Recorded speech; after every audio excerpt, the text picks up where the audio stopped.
sommes au terme de la première semaine de l'Avent. Et nous faisons mémoire aujourd'hui de saint Ambroise, évêque et docteur de l'Église. Ambroise, au IVe siècle, était préfet de police à Milan, quand il fut élu évêque de cette ville par le peuple chrétien, avant même d'être baptisé.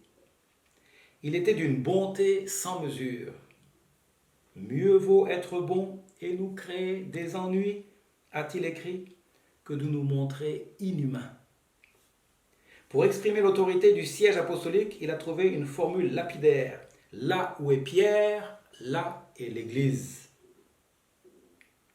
Jésus parcourait toutes les villes et tous les villages, proclamant l'évangile du royaume et guérissant toute maladie et toute infirmité.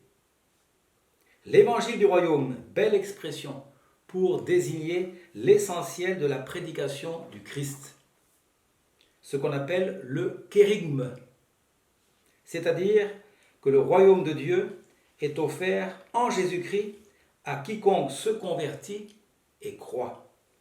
Ce résumé de l'évangile s'articule en 3 points.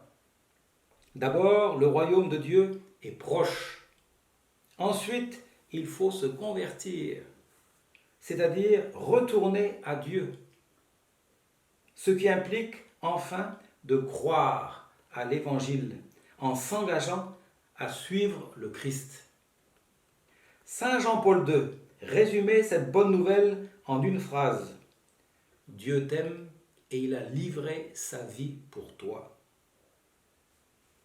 On respecte les autres religions, mais le Christ est le seul fondateur qui ait donné sa vie pour ses disciples. Priez le maître de la moisson d'envoyer des ouvriers pour sa moisson. L'initiative de la mission vient du Père. Le Père veut se servir des hommes pour sauver les hommes. Voilà le mystère de l'Église. Et l'Église est essentiellement missionnaire.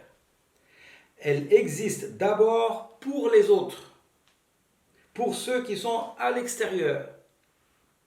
C'est ainsi qu'elle existera jusqu'à la fin des temps.